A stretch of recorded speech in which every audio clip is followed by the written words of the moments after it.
is Jermel Howard. Make sure you subscribe to DNC Digital.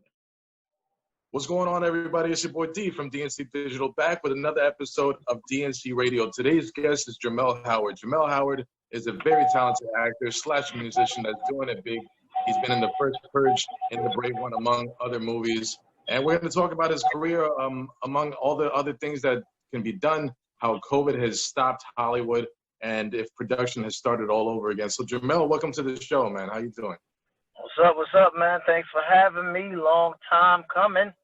Long time. It's been, you know what? It's been 10 years.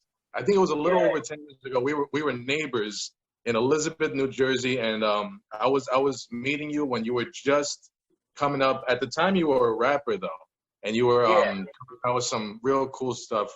So let me ask you, because you started in the music game and you ended up being an actor, was it difficult to you to realize that your contribution to the entertainment business may have been with film instead of music? You know what? When I got into music, I thought that was my only avenue. That was gonna save my family. That was gonna be the thing that that got me to the top. And I didn't see anything else. But sometimes the universe aligns things up a certain way so that one thing brings you to the other. So what happened was I ended up meeting a guy while I was actually on tour. I was opening up shows for Fat Joe, but I was in a position where I wasn't really making any money. They just had me signed. And I, a lot of people just that used to be the goal. Everybody just wanted to get signed. And once you get signed, you think it's all over, but it's not work like that, So I got signed, and I still wasn't making any money, and but I was, doing shows, opening up shows, and I met a guy that put that in my ear, like, yo, you should try to audition for some things. You got a good look in your character. When I speak to you, I can hear a character, and I never thought about it before then, and it ended up.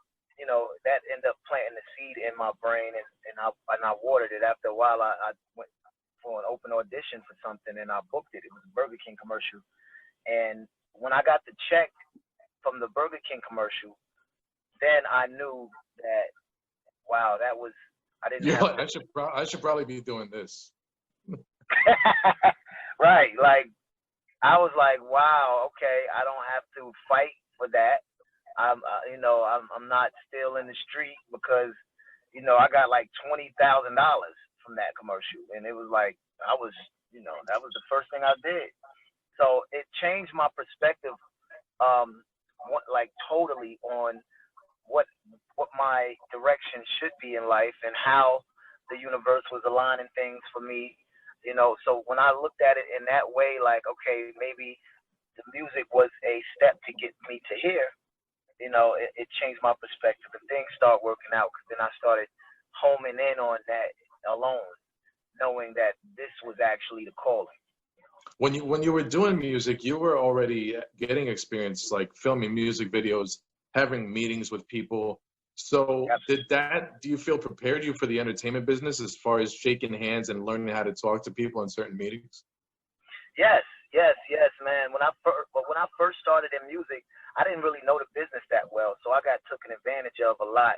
I had a deal with Warner Electro Atlantic, and the people that I was with, they got like $200,000 for my project, and I didn't see any of that money, So I didn't know the business that well, but it did prepare me, because you have to go through it to go through it. You understand? So I went through a few things, and I end up learning a lot about the business, but it did prepare me, kind of like gave me a crash course on what not to do in certain business situations, and how to network. That was the main thing. It really taught me how to network, because I was in these shows and I was meeting these people, producers and stuff from different from different record labels and different things.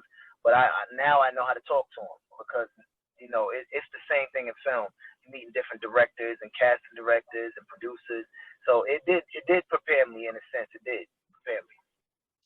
Let's go back to the beginning. You said you're a proud man from Long Island, New York. Strong Island. Excuse me. I thought I knew you long enough that I didn't have to say it like that. But You in the past and in interviews and publications, you've talked about having a rough childhood. You know, at 9 years old, you know, being in shelters and foster care. Can you tell me about those experiences and how it kind of toughened you up for the world before it should have? Oh, absolutely. I mean, when I was young, my mom was like doing all kind of stuff. She ended up in the drug game, and she ended up getting arrested, actually getting locked up and doing some time. So when me and my brothers was in foster care, man, but right before that, the things that I seen, my little brothers, they were too little to remember any of that. But the things that I seen, and the things that I was exposed to, kind of like it matured me fast. And even though a lot of stuff, a lot of people I was around, they could have been bad people or good people, either way it go. But when you get exposed to things at an age like that, it matures you fast. So now later on, you see, because everything's nothing new. Everything happens in cycles. So later on, when you in similar situations and you hear I've heard the stories of things from older people. When I was young, I've heard all kind of stories from her friends, women, people that she was around. So now, knowing these things, I carry a lot. I had a lot of wisdom at an early age, so I was able to accomplish a lot at an early age because of that. So it taught me a lot, man. Just being around a mother that was like a hustler the way she was, even though it led to that. But that's the good thing I got out of it. I got kind of like this hustle mentality. I have to grind. I have to get it. I have to get it now. And when I went through foster care, it did toughen me up in another sense because I wasn't with my true family. So the kids that they had might be getting, the starter jackets and the popular jeans and stuff, and I wasn't really getting that stuff, So after a while, it gave me a valuable lesson. I actually started selling weed, and when I was young, and ended up buying myself a car, and when I was in high school and all of that. So at the end of the day, it gave me gave me a sense of, if nobody's gonna give me nothing, I'm gonna have to figure it out and go get it myself. Right. You know what I'm saying? So yeah, it did toughen me up. Yeah. When you're making money and you want to treat yourself to stuff, and those things are testaments to your hard work and everything. But one day I ran into you, and we were neighbors, like I said in the beginning of the interview. I ran into you, and you looked upset about some, and you were very proud of your style and your clothing and your jewelry. But I'll always remember because it kind of taught me something that most people might not see when they hear about this situation. You mentioned that you had to sell your jewelry in order to give your kids a proper Christmas.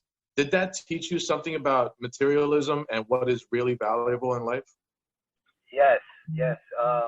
Well, it didn't teach me something. What it did was it kind of confirmed where I was mentally, and the things that I was prepared to sacrifice. It kind of just confirmed that for me. I already had the lesson taught, and that in that moment, like I had to make a decision of whether I'm gonna look cute and keep my jewelry and walk around, or is my kids gonna have a decent Christmas? So it wasn't a hard choice for me at all. It was like, this jewelry, it comes and goes. I'm not worried about that. I'll have plenty more if I wanted it, but it didn't hold that value for me. It didn't hold the value of the same value that the excitement of my kids getting something that they wanted. It didn't. That value didn't match. So it was a no-brainer for me. I would choose that 1 trillion times over. So, after I met you, you were in the music game, you started going into acting, and then you did that Burger King commercial. Can you tell me how nervous you were going to an audition with $25 in your pocket, knowing that this is riding on everything right now? Yes, man. Well, I had a girlfriend at that time that, she was just like, what, you're taking a chance using your last money on something. Why would you, why do you think that that's the best thing for you to do? And, at that time, I I just wanted people to just believe I can do something different. You know, to just believe in me. Like, so I looked at her like, are you, you know, so you don't think I'm gonna do it? Like, you don't think you're not riding with me right now. You're not riding with me. Yeah, like, so it's a possibility that you saying that I won't do it. So that kind of showed me how separate I was with my belief in myself versus what everybody around me was thinking. So I just went for it, man. And you know, if you don't take a chance on yourself, you're never gonna get nowhere. Like, you have to take a chance on yourself. It's been times when I had to take a plane to LA. They're like, listen, you want to try to get this thing? Be in LA tomorrow. And I got it. I'm like, all right. I didn't tell them that I don't know how I'm getting to LA. I don't know who I'm staying with. They don't know none of that. I'm out. Jumped on the plane, out there. Got stuck. Was hungry. I did the audition though. And the funny thing is, one of those I didn't even book. I was just out there stuck. You know what I'm saying? You eating the saltine crackers in the wing room, just there you go, tearing them up. You know what I'm saying? And I was walking down the street. I remember I was walking down the street one day, and I was out there. I actually moved to LA. I said, yo, listen, I'm out. I'm about to be out of here, and I just moved to LA. I didn't have no money like that. I had one friend. He said, you could stay here for a couple of days, but then you're gonna have to pay some rent. So I was like, all right, I'll figure it out. I'm gonna be an actor. I'm gonna get some jobs. Didn't get no work. I was out there and I was starving out there. And I remember walking, and my homeboy, a friend of mine, my homeboy Q is one of my best friends. He had sent me some money. I said, yo, Q, I need a couple dollars, man. Like, I'm out here. I'm trying to chase the dream. When I get $1 million, we all rich. We all good. I'll buy you a lobster steak.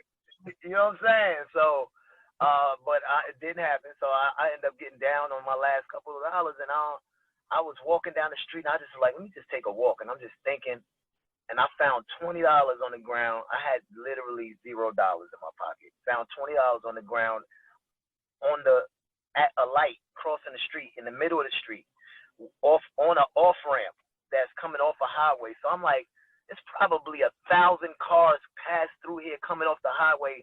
What are the odds of that? You know, and suddenly I got that feeling that I was in the place I was supposed to be at the time I was supposed to be there. And once I got that, and it taught me about kind of like reading universal signs. You know what I'm saying? Reading the signs that God and the universe is providing for you.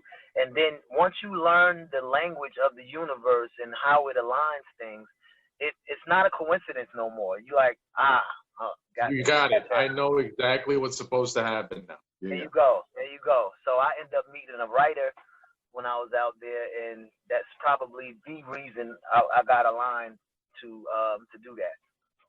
That's dope. And so, you know, I know that you're such a hustler. I know you got that hustler's mentality, and I know that, you know, jumping on a plane blind going to LA is definitely a testament to how much of a hustler you are.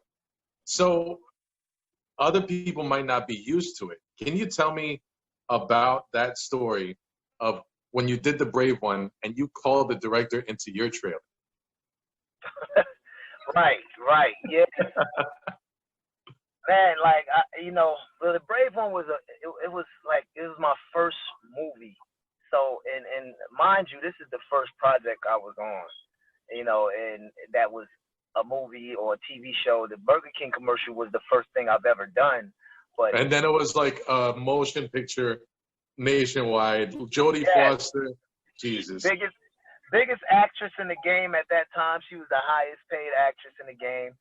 You know, and before that, when I read for the part, Neil Jordan, the director, he was just, you know, he was in the audition room. He was looking at me, and he just was like, so how would you like to get shot by Jodie Foster?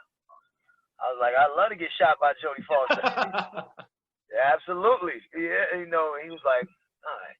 So once they got me on set, and it's funny because in the union, in the actors union, you can't, you only can do, if you're not in the union, you only can do like 2 projects before you have to join the union. You have to join it, yeah. Yeah, and the union is, back then it was like 1,500, now it's like 2,500 to join the union, which you want to get in the union because all the projects are registered with the union. So, But so at the end of the day, like I had to, I wasn't in the union, and they were saying I was a must join. Now, if they catch somebody that's supposed to join on a set, they can shut the set down. So so I call on the director and like, yo, I don't know what to do, and he was like, you know what? Don't worry about it. Don't worry about it. His London accent. So don't even worry about it. Don't worry about it. And he actually paid for me to get into the union. I was like, wow. Like, Do you still keep in touch with him? Neil is hard to keep in touch with, but I shoot him up. Really? Yeah, he's hard, man. He's all over because he's overseas most of the time, and he does Vampire Diaries and all of these other things. He's all over the place. So Neil is everywhere, man.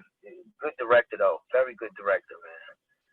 Yeah. So you ended up doing a bunch of projects, and it seems like when the first Purge came around, and then I saw you in some scenes, and I was so happy for you, and like knowing you back then when you were just beginning, it felt good to see somebody I know getting there, getting to that point. And I was just so happy for you because I was like, oh shit, look, Law and Order. And then I was seeing you in other projects, and I was like, oh, look at him go.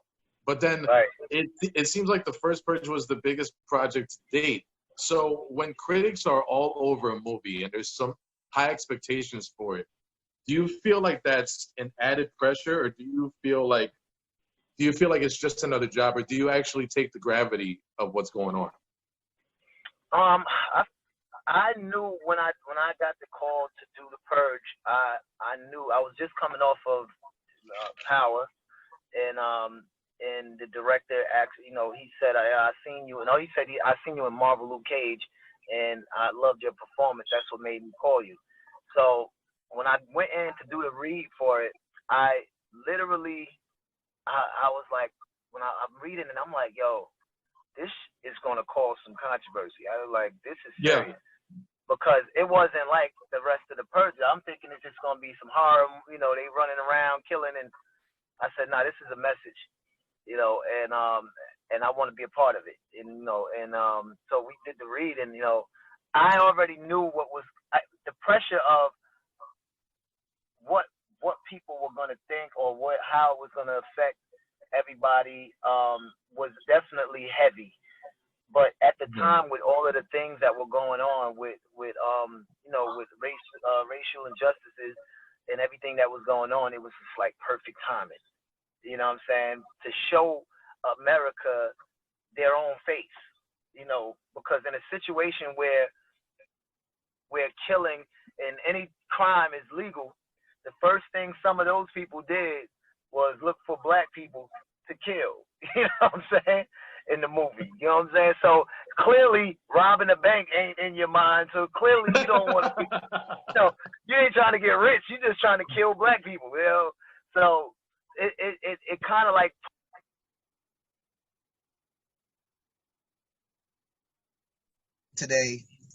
yesterday. Sorry, I seen what's the name yesterday? A post somebody put up, and they were talking about and it was a white guy. He was talking about, y'all better watch out.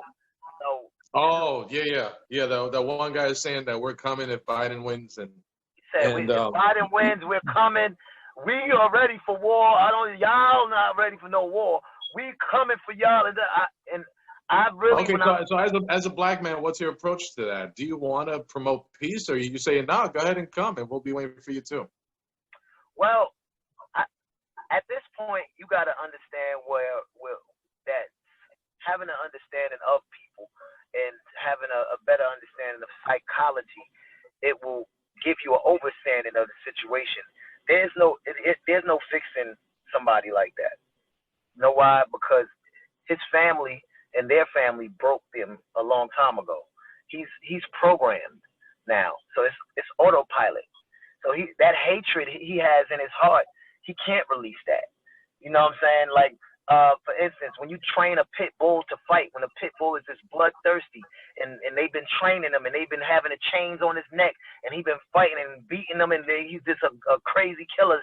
So when he gets out the gate, you think that a little baby is gonna be like, hey, stop. And he's gonna be nice and just pet. No, he's gonna grab a baby like he would grab a grown ass man. You understand? Because that is now bred in him. So it's the same reason. That's a crazy analogy because it's the same reason why pit bulls are considered dangerous. Yeah. Because he's been bred to actually fight bulls. I have one, and this guy's a big baby. Like, he loves my kid, and like, because you raise them with love. You raise them with love, and that's exactly what you're trying to do. But you can raise them with love and all of that.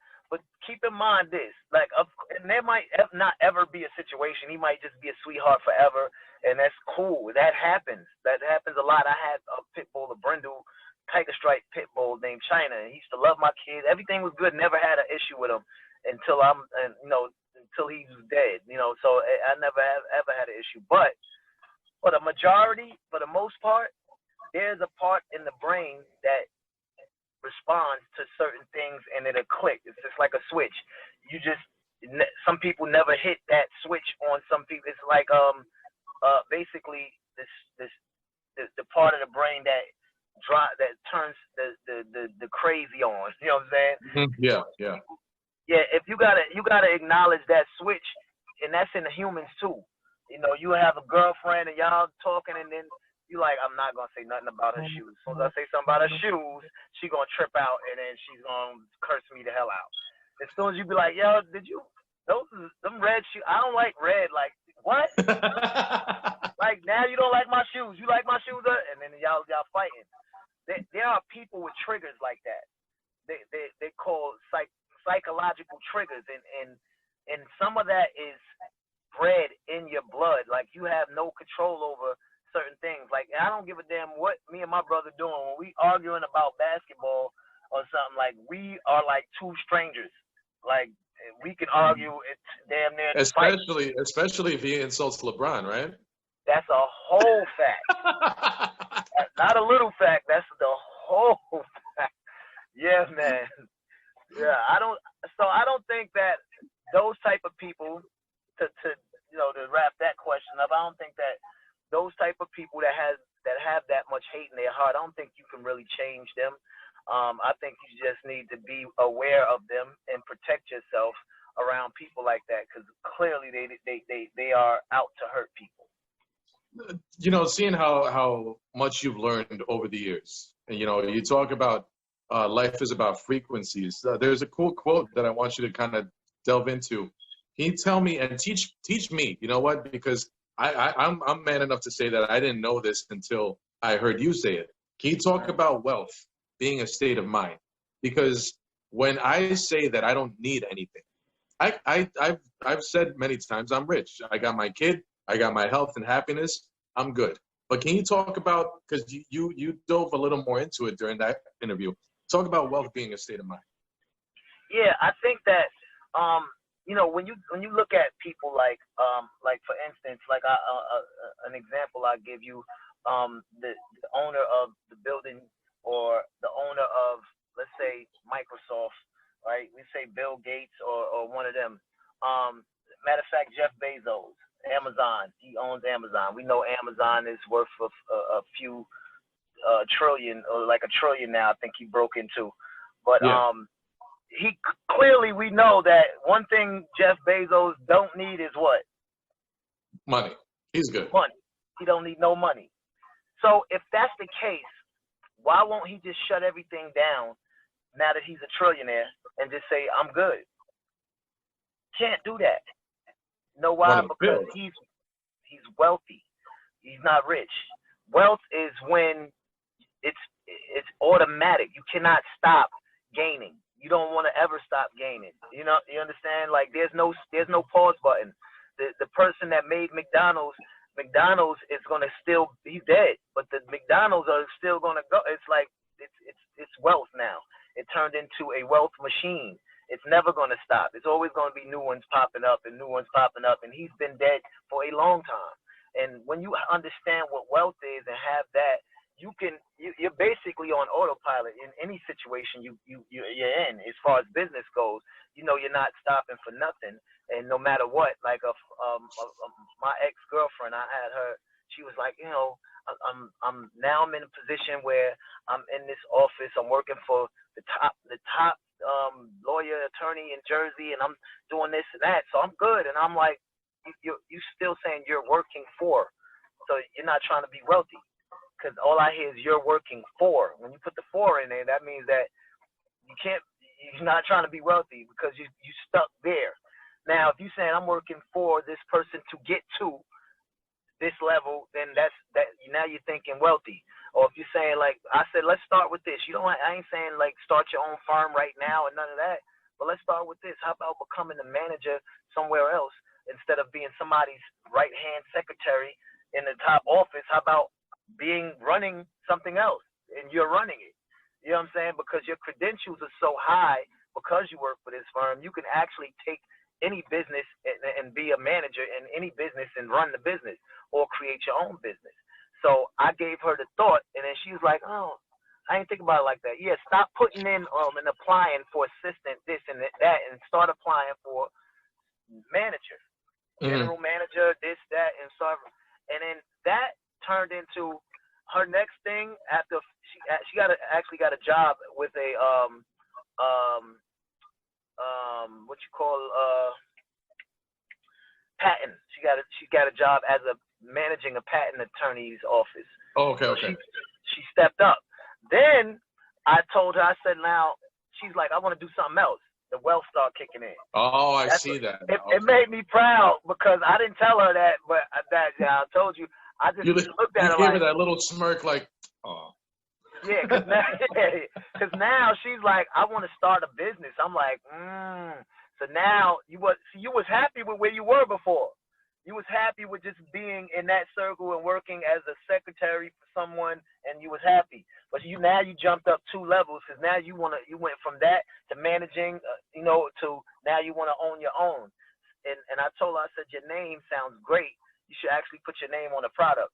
And I don't know, a bag or something. And she's like, for real? I was like, yeah. Gave her the money to make a bag. She didn't make the bag with that money. She did something else with it. But it ends up changing, and she made her own product. So it went from a bag to a lip gloss. And now she has a vegan lip line that's doing great. That's awesome. What's the name of the line? What's the name of the line? It's Royal Lips. Royal Lips. Yeah. Shout out to Royal Lips. So with that being said, do you allow yourself to celebrate certain milestones in your career, or do you say, nah, this ain't nothing, I got to keep going? I ain't going to lie to you. A lot of times my older brother that's in New York, he a lot of times he hits me and is like, yo, listen, you running so much, I don't think you know that you did something a lot of people just would be dying to do, bro. Like you accomplished so many things, and I'll be like, yeah, but I'm looking at Denzel like, you know what I'm saying? Like, I got a long way to go. Like, and he like, dude, you got to still. So that's a good question. I do look. It was a point in my life where I was just trying to knock down brick after brick and place brick after brick until I got a wall. But at some point you do have to look back at like, damn, I almost got a wall. You have to, because those moments, it helps. It gives you an extra boost and reassures you of who you are. And I wasn't doing that in the beginning, but now I celebrate it. I'm definitely going to party once everything I book. I have a little thing for. It's different now. So I take it very seriously, and I hold it high. I hold all my accolades high, and I try to keep my standards up there. But being that you have a vision of where you see yourself, sometimes it seems like it's not crazy, but it is crazy to someone else. So you have to take it all like that. So tell me, because the outside looking in is a different perspective, and especially when it's happening to you. So tell me about that night that you called me up. You're like, yo, what are you doing? I'm like, nothing. I'm not doing shit. Like, let's go to New York. Like, why? I need to go buy the magazine that I just came out in. And I was like, all right, let's go. So we went to New York like this. And I remember the magazine was not released in Jersey yet. So we went to this little corner store in New York, and I used the credit card that I never paid off, and I bought the magazine that had you on it. And so tell me what it was like, because I wanted to give you that moment. I remember sitting back and I'm just letting dope. That's dope. I forgot about that, bro. I ain't even gonna lie.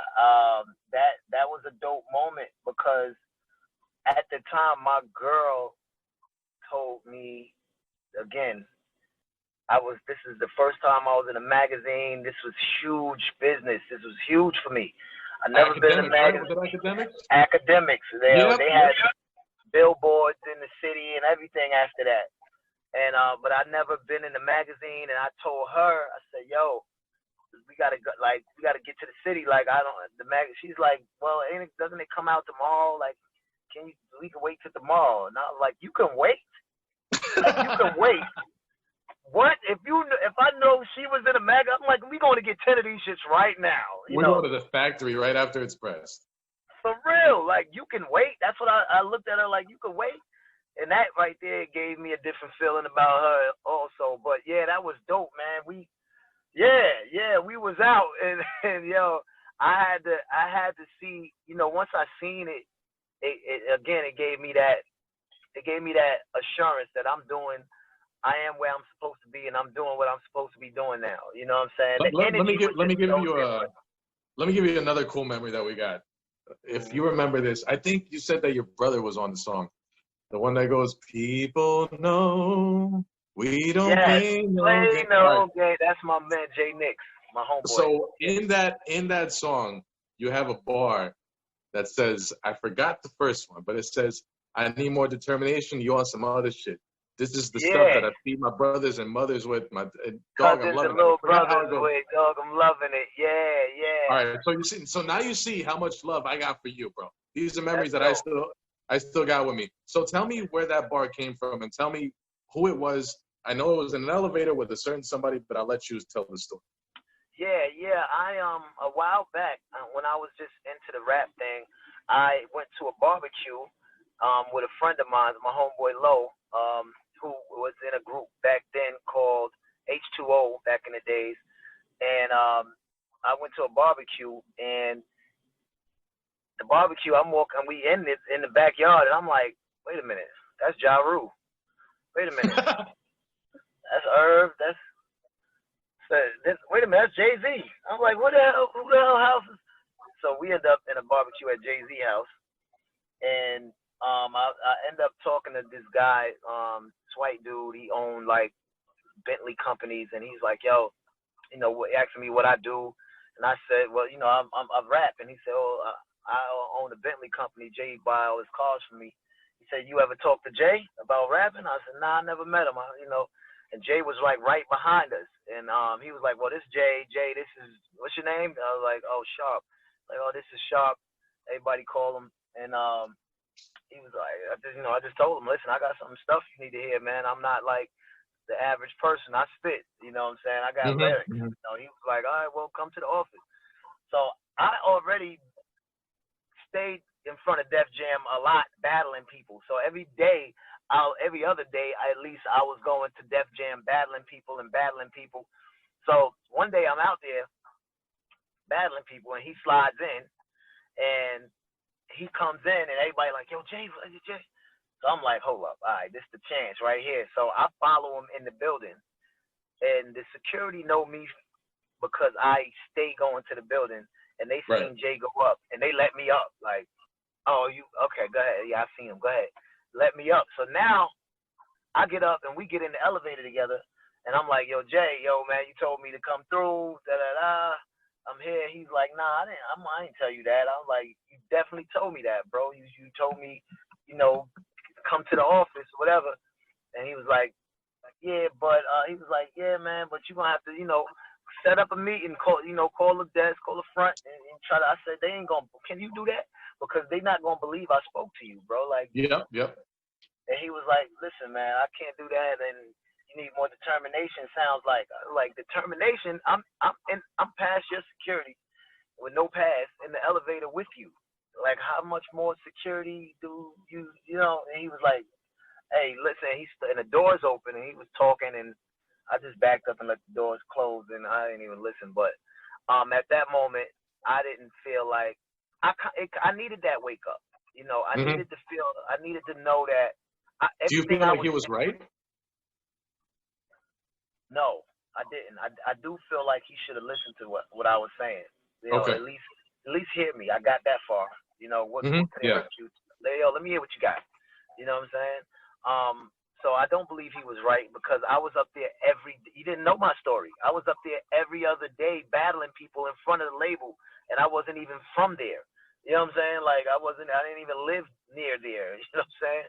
So I knew that he wasn't right, but sometimes you need to see that. You know what I'm saying? I think that sometimes you need to. He was everything that I was trying to get at. You know what I'm saying? Like he was everything that I was trying to. He was the person I was trying to meet. He was the big meeting. It was like all I need to do is meet Jay and show him this, and it's over. You know what I'm saying?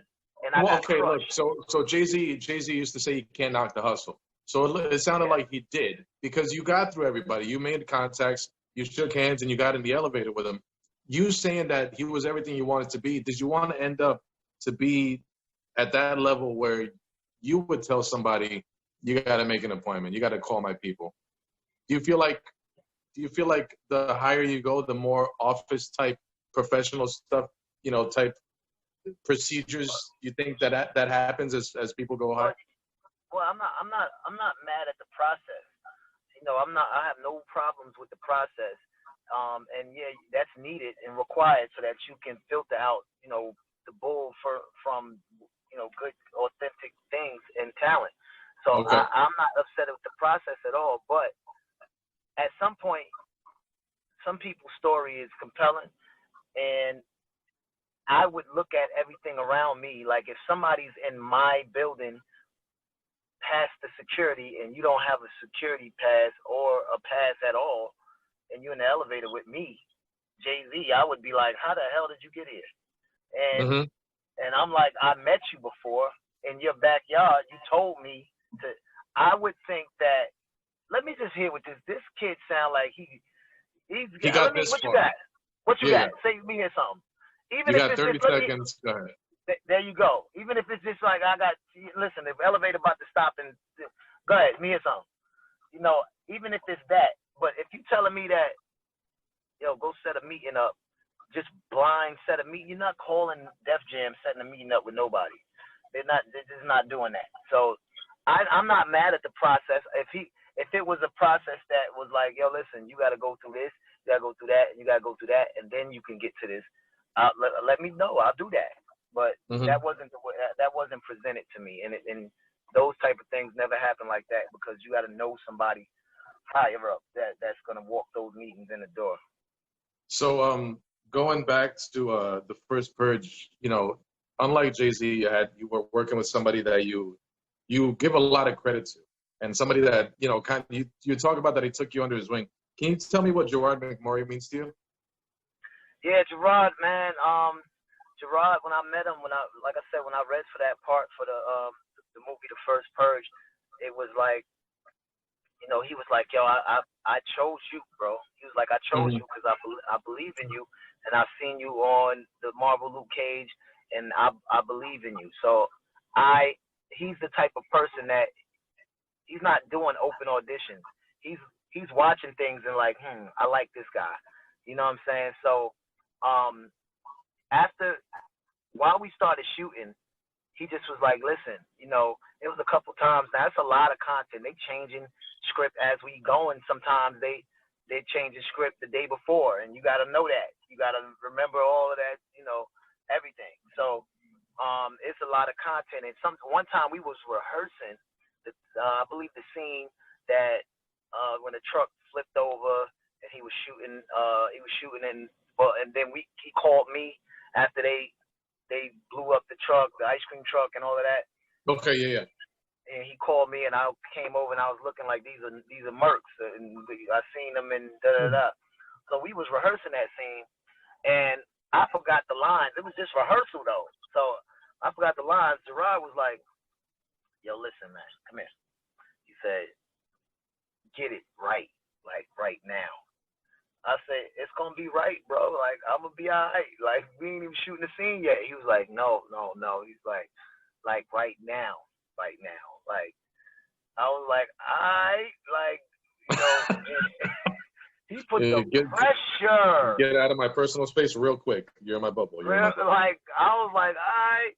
So he made me like, I was like, damn, am I not doing my job? Like, you know, and then it kind of woke me to, is anybody else looking at me like that? Like, you know, because I didn't take practice, the rehearsal for it, I didn't take it as serious as we shooting. If we were shooting the scene and I was like, I forgot that, you know, then it's like, all right, you done forgot it 5 times. Like, you know, like, you got to get your shit together. You know, I would get it, but this is rehearsal. So it gave me a new respect for him, because now I'm looking like he's like, listen, they watching. You know what I'm saying? That type of thing. Like, you know, this is a big picture, and they are watching. The bigger ups are watching, you know, every move. So how you working with them is how you know, it's how they watching. This is Blumhouse. This is, you know, Universal. So it's huge. You know what I'm saying? So he was like, yo, and it opened my eyes up to actually a different type of work ethic.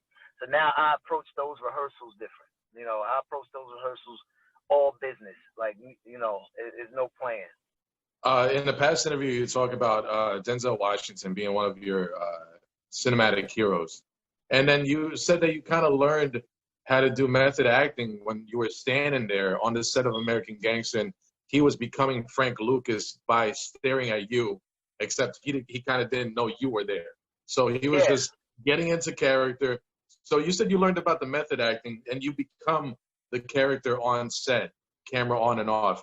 Is that, you know, I learned the Meisner technique, where it's reacting. You match the person's energy, and you stay on the same plane, and that way it becomes a believable thing. Is it difficult for you when you do method acting if somebody's not matching your energy? It kind of makes you want to sit in the space that they're in, but when you're in method acting, you're not. It's not a responding thing.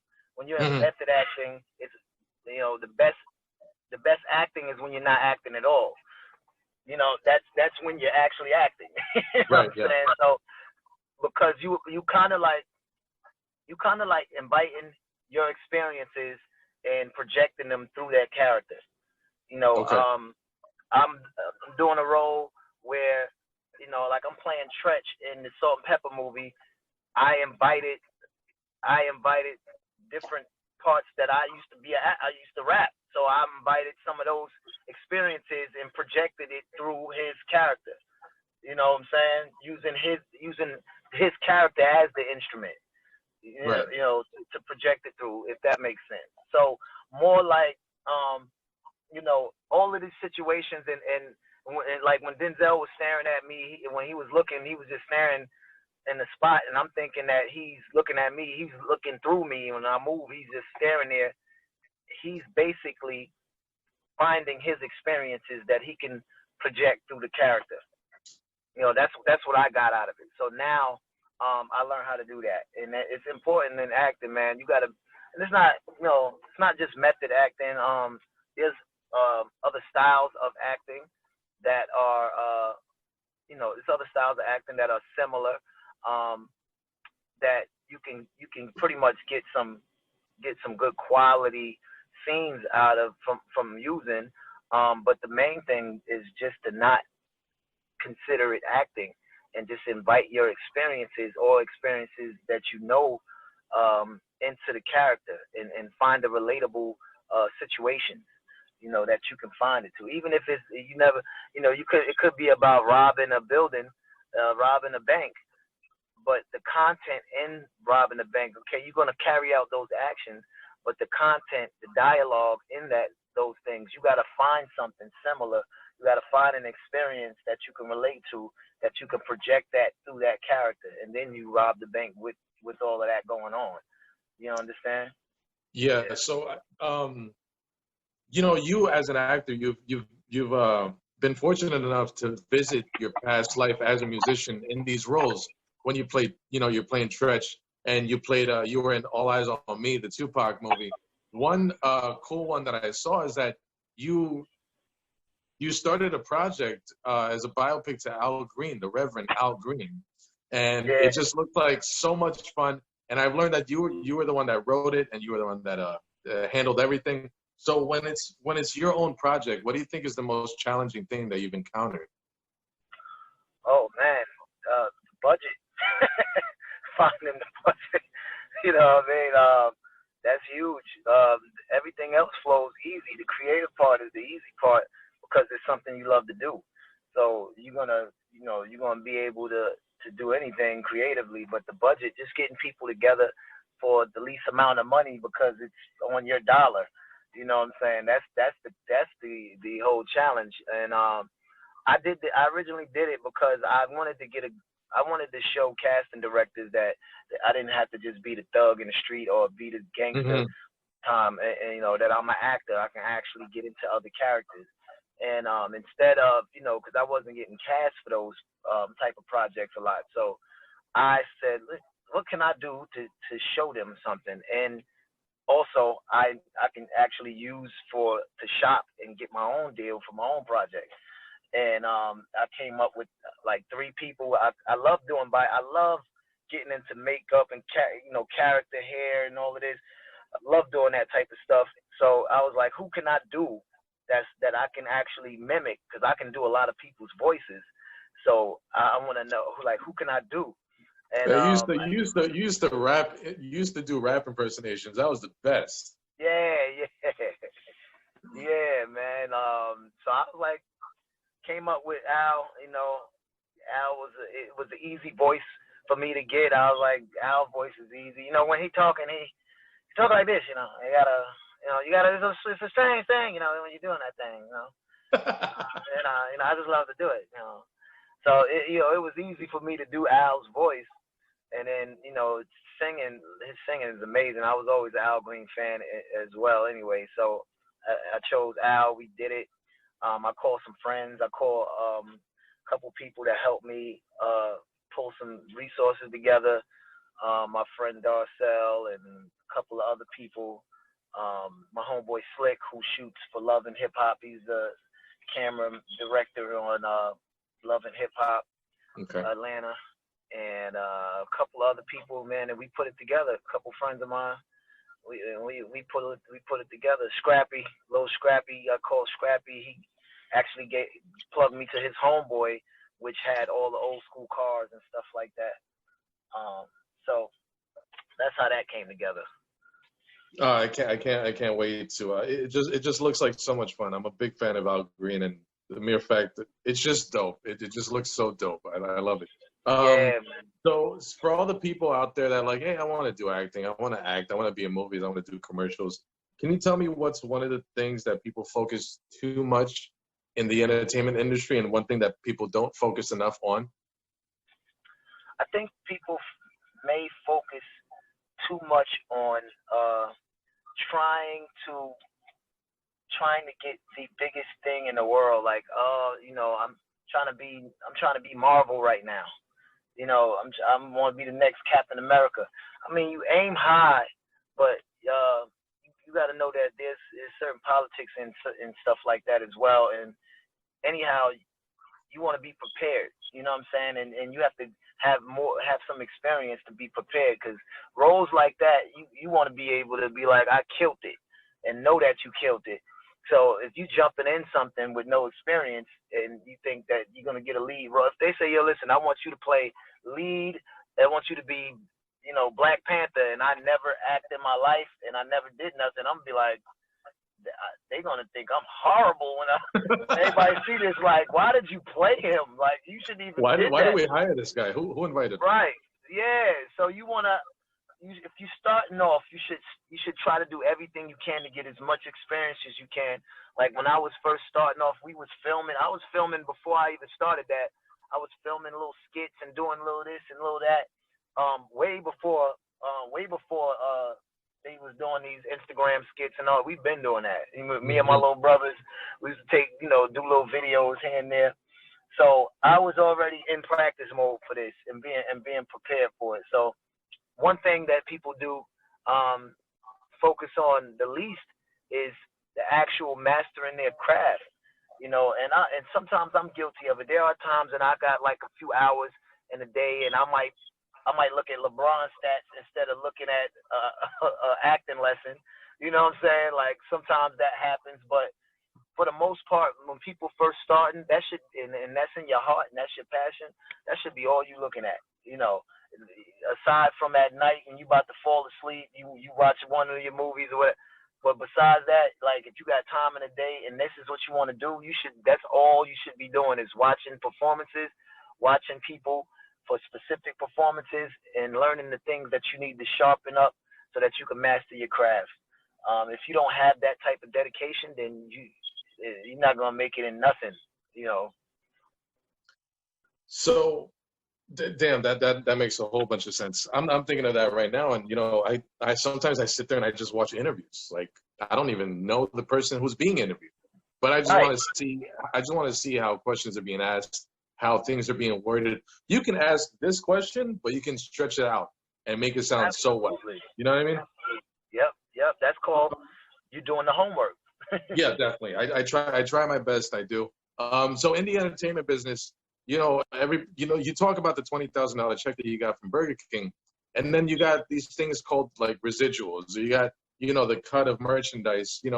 The actors from Friends, they don't need to work anymore because they make enough just from reruns. How different is the business model today than it was 10 years ago with all this streaming and the Hulu and the Netflix and all these different apps? Well, the residual things are still that's still going. Like that's never going to change. Only thing that's happening is that our union is making it so that we get paid more for residuals. Yeah. So now that streaming and everything has came in, there's a streaming media deal with our union, because our union is the one that makes sure we get paid the money that we deserve. So there's our union went after the media deal because of the way things is, just like how everything was everything was tape deck back in the days, and then you have to change change the language in record deals because now they had CDs.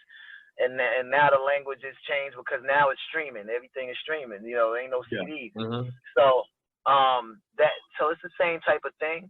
The money is still, we still getting a lot of residual income, but they boosting it up more, and because the money goes up now. They just reached a deal where SAG has made it so that we get paid more on residuals and we get paid more on streaming residuals. So now the deal is done. Like Netflix, all of them, like it ain't just the usual. You get paid for the project, and if it's streaming, that ain't your money. We get our residuals as well now. We just got to go and hunt those fire stickers down, right? Good luck with that. Listen, hey, so you got a good following on social media, and I feel like when you become a public figure, I don't know whether it's true or not because I'm not there yet, right? But I feel like when issues come up, you kind of have to be comfortable, and then you got publicists saying, oh, you have to do an apology thing and all that stuff. What are the pros and cons of being a public figure in social media? The pros and cons, well, I could tell you. I feel like you're so accessible. Like anybody can just send you a message. But and then you have a lot of fans and stuff. So go on. Comments and stuff like that. Those are the bad things about it. It's just that you're open to attack.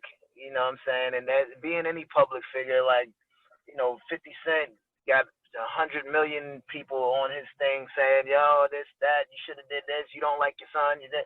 So you're open to the public's, opinions about things. But being a celebrity is that. So you signed up for that. You opened up your life to all of that. So I think that that's a bad thing, but it's what you signed up for. A good thing, one of the pros about it is that, listen, you're actually available, and people feel that you're available, that you're accessible it makes you more relatable to them. You know, and building your fan base and building, you know, building up your whole team of people that your fans and your people that love you or like you or whatever and follow you. You want them to feel like they're getting an experience, a part of your life that, you know, that they can reach out to you. They put a comment down and you like the comment. That made their day. You know, their day is now done. I was talking to. I commented on Rihanna page. She hit like. Listen, one time I said I was on Khloe Kardashian. Khloe Kardashian, yep, I saw that because you screenshotted it. I screenshotted that shit, boy. I said that's. I'm screenshotting that one. You know what I'm saying? I say, yo, that's the Booski right there. I don't care. I had that one written down on my notes too. I was like, I wonder how he felt when she hit him with the heart. Multiple hearts too, not just one. Yeah. So I said, okay. So that type of thing right there is your fans. I'm a fan too, and that's what it is. Fans, they look for those type of things, and they hope that you can respond. But in these things, in social media, it gives you the hope that, okay, if they like something or if they respond, I just got in touch with the person that I idolize or my icon or I love or whatever. So that's the pros. It makes it more personal. You know, social media brings it into being a little more personal. Yeah, you talk about the fans liking the fact that you're relatable. So, you know, like I said, some issues come up and you can put something on social media to either state your case on the issue or your opinion or how you feel about it, or, you know, try to motivate somebody, or that you get to talk about issues in real time.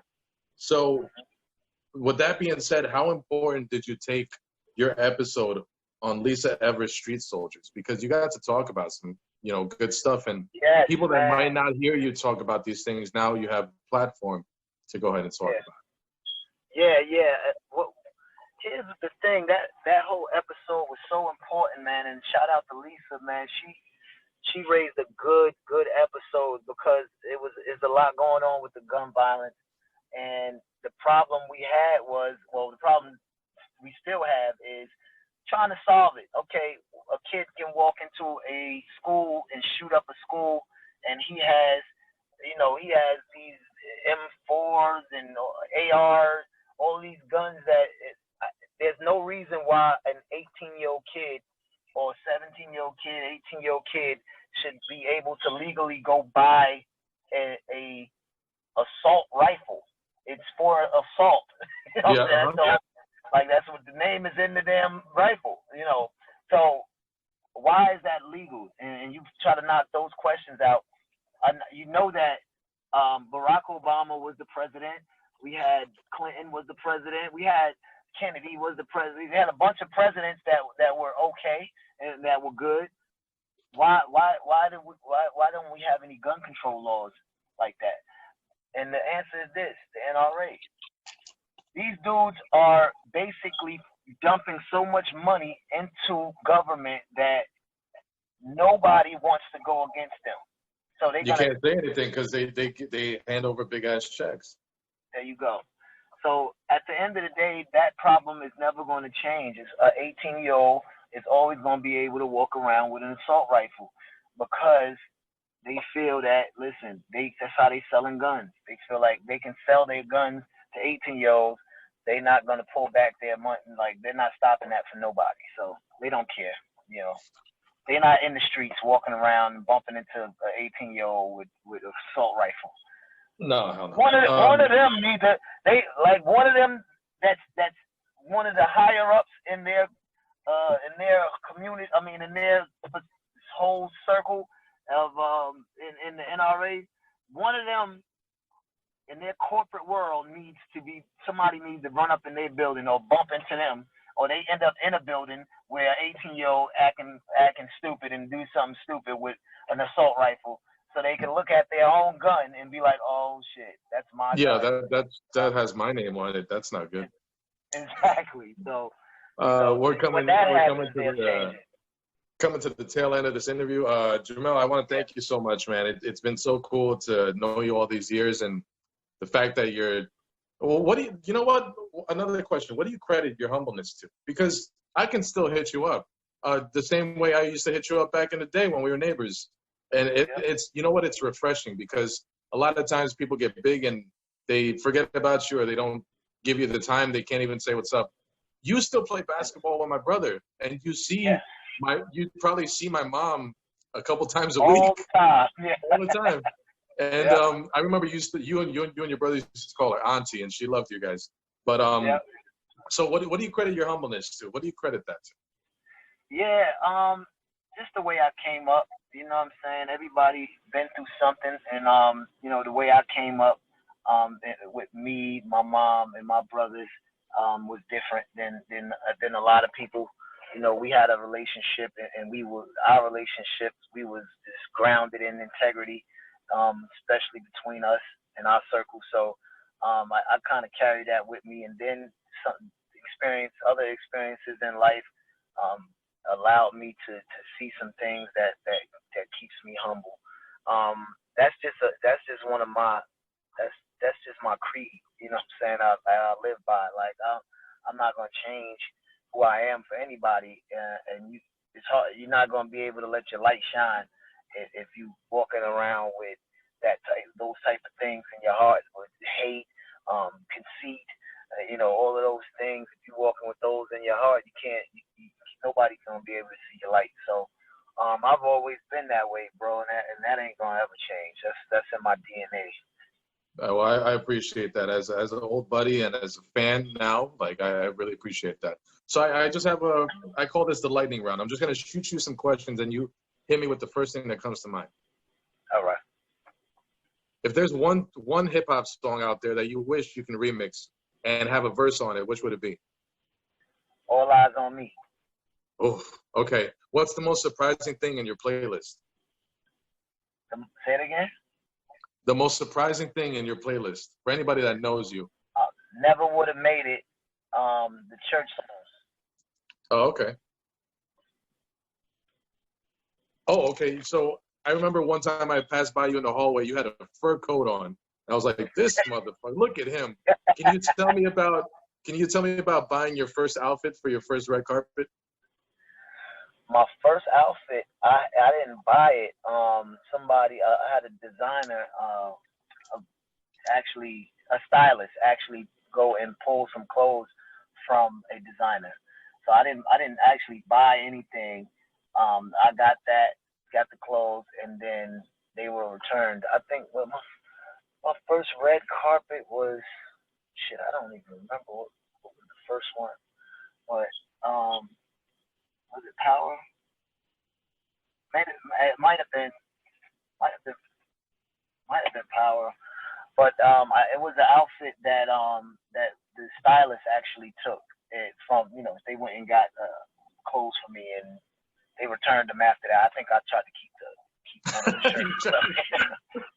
Take off the tag. Take off the tag. It's mine now. Yeah, there it is. Don't give it to me. I'm keeping it. So yeah. Have you ever had a rap battle with 50 on set? No, actually, 50 don't know I rap. Oh, he doesn't? Okay. All right, and last question.